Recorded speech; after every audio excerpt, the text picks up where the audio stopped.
Dear students, आज हम लोग अपने ऐसे वाले श्रृंखला में एक महत्वपूर्ण ऐसे को पढ़ने वाले हैं और वो महत्वपूर्ण ऐसे है इलेक्शंस। जैसा कि आपको पता है कि अपने राज्य में आने वाले साल में इलेक्शन आने वाला, क्या मैं तो बार बार 24 ही मुझे याद रहता है, 25 आ ही चुका है। 25 के उत्तरार्ध में यानी आखिरी अक्टूबर नवंबर के समय हमारे राज्य में इलेक्शन होगा। तो स्वाभाविक रूप से इलेक्शन आपके एग्जामिनेशन के लिए बड़ा रेलेवेंट हो गया है, बहुत इम्पोर्टेंट हो गया है। तो आई होप कि आप इसको ध्यान से समझो, बहुत मजे से, कोई उसना टेंशन नहीं लेना है, आराम आराम से समझो और घोंटना रटना है। जिसको रटने की आदत है तो रट लेना, ये this is going to be very important. तो आपको मैं सावधान कर रहा हूँ, इसको देख लीजिएगा। आगे भी कोई लेटर या ऐसे क्लास में जो आपने कर लिया वो तो कर ही लिया, एक्स्ट्रा कुछ कुछ चीज़ों को मैं जोड़ रहा हूँ, तो आप देख लो इसको। Election is the base of democracy, नीचे कीवर्ड से लिखा हुआ है ताकि घर पर आपको कोई असुविधा नहीं हो। Election is the base of democracy, चुनाव किसी भी प्रजातंत्र का क्या होता है, खंभा होता है, आधार होता है। थ्रू इलेक्शन, थ्रू मतलब होता है के माध्यम से, चुनाव के माध्यम से पीपल एक्सरसाइज देयर पावर, लोग अपने पावर का क्या करते हैं, अभिव्यक्ति करते हैं, अपने पावर को व्यक्त करते हैं, अपने ताकत को बताते हैं। एक गरीब आदमी, अभी देखिएगा अपने राज्य में, ओह क्या गहमा गहमी, नेताजी लोग एकदम आपके दरवाजे पर ऐसा कटोरा लेकर के घूमेंगे कि जैसे कि आप उनके लिए कृष्ण हो और वो आपके सुदामा है। हाँ, ये अलग बात है कि चुनाव हो जाने के बाद ये अपने आप तय हो जाता है कि आप सुदामा थे, सुदामा हो और सुदामा ही रहोगे। और उन्होंने केवल वेश बदला था, कृष्ण रहते हुए केवल उन्होंने खुद को कुछ समय के लिए सुदामा बनाया था, ये हकीकत है। कहने का मतलब चुनाव हमें अपने ताकत को व्यक्त करने का मौका देता है। उस समय सारे बड़े बड़े धन्ना सेठ जो चुनाव में खड़ा होते हैं वो हमारे दरवाजों पर वोट की भीख मांगने के लिए पहुंच जाते हैं, यानी ये पावर बताता है जनता की। They elect their favourite representative, favourite मतलब होता है प्रिय, वो चुनाव करते हैं, जनता चुनाव करती है अपने प्रिय प्रतिनिधि का, who collectively form the government, collectively मतलब मिलजुल करके, सामूहिक रूप से।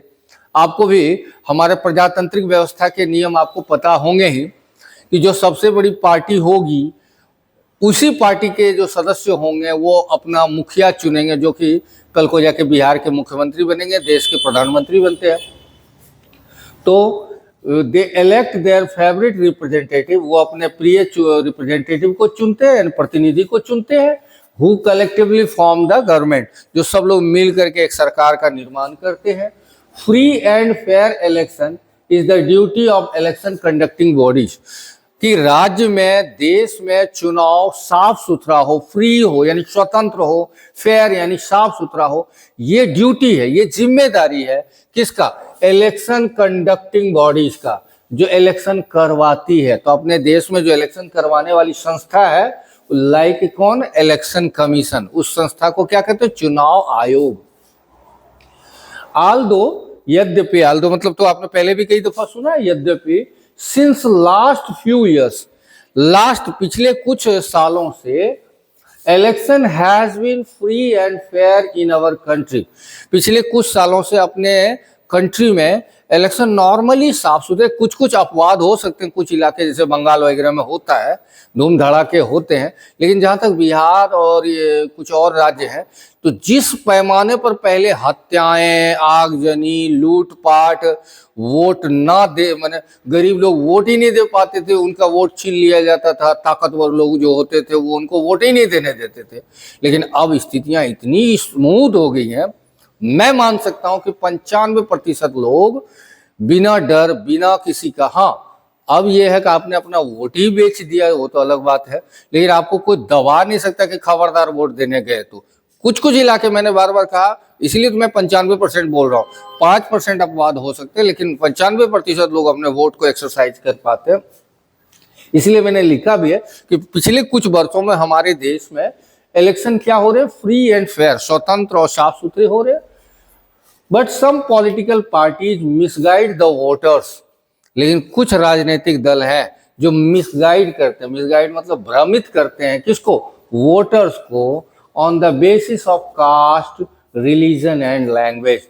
कुछ पॉलिटिकल पार्टी हैं जो जाति के नाम पर वोट मांगते हैं, रिलीजन यानी धर्म के आधार पर वोट मांगते हैं, और कहीं कहीं भाषाई आधार भी, जैसे साउथ वगैरह में चले जाओ तो वहाँ भाषाई आधार बहुत मायने रखता है, यानी कि ये हिंदी भाषी है इसको ने, तो इस तरह से कुछ मान्यता रहती है। कहीं कहीं हिंदू मुसलमान का जोर चलता है, तो कहीं यादव भूमियार ब्राह्मण ये सब का जोर चलता है, यानी कारण कुछ और हो सकते लेकिन ये डिविसिव पॉलिटिक्स जो है, यानी कि लोगों को बांटो और राज करो की राजनीति से कोई भी दल अछूता नहीं है, सारे के सारे दल इससे प्रभावित है।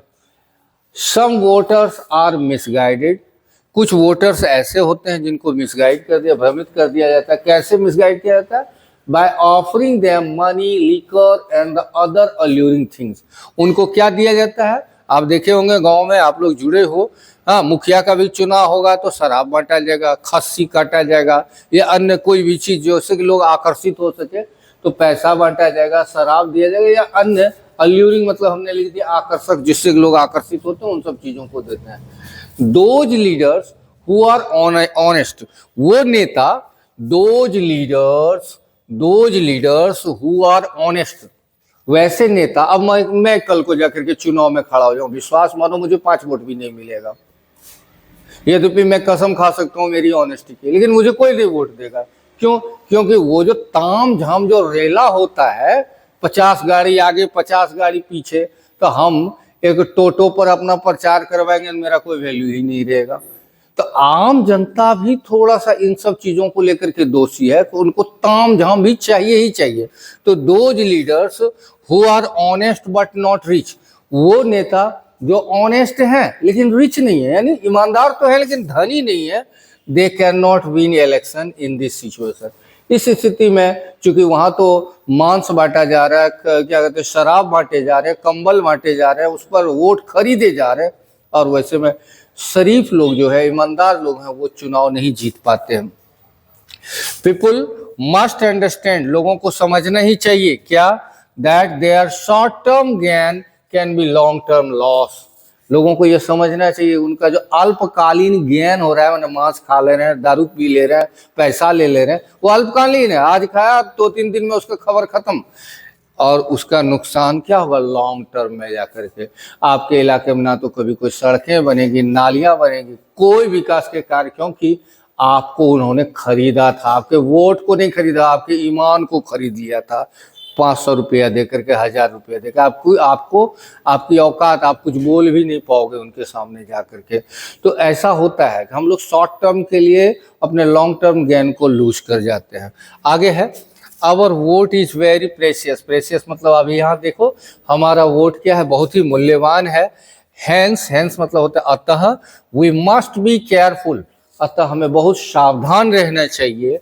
कब? While casting our vote. Cast मतलब होता है डालना। जब हम अपना वोट डालें उसमें बहुत सावधानी से तय करना, ना तो जाति के नाम पर, ना तो धर्म के नाम पर, ना शराब के नाम पर, और ना ही खस्सी और पाठा के नाम पर।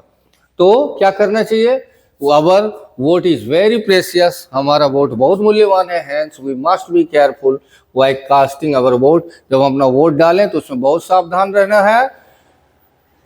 A good representative and a good government, एक अच्छा हमारा MLA हो, MP हो, और अच्छी हमारी सरकार हो, इज अवर एक्सपेक्टेशन, ये तो हमारी अपेक्षा रहती है। लेकिन याद रखना, बड़ी इंपॉर्टेंट लाइन है, ये हमारी अपेक्षा भी है अलॉन्ग विद अवर चॉइस, और साथ में हमारा पसंद भी है। यानी हम खुद ही तय करते हैं हमारा रिप्रेजेंटेटिव यानी हमारा नेता घटिया होगा, हमारी सरकार घटिया होगी, इसके लिए दोषी आप ही हो, हम ही हैं। और अगर सरकार बहुत अच्छी है, हमारे नेता बहुत अच्छा है, उसके लिए पीठ भी किसी का थपथपाना चाहिए, तो वह हम जैसे जनता की ही है। यानी कि सारे मामले, सारा लफड़ा हम लोगों से ही जुड़ा हुआ है, हमें ही उसकी जिम्मेदारी लेनी होती है। आई होप कि आपने इस ऐसे को अच्छे से समझ लिया और इसको अच्छे से तैयार कर लिया। That's all. Thanks all of you for watching this video.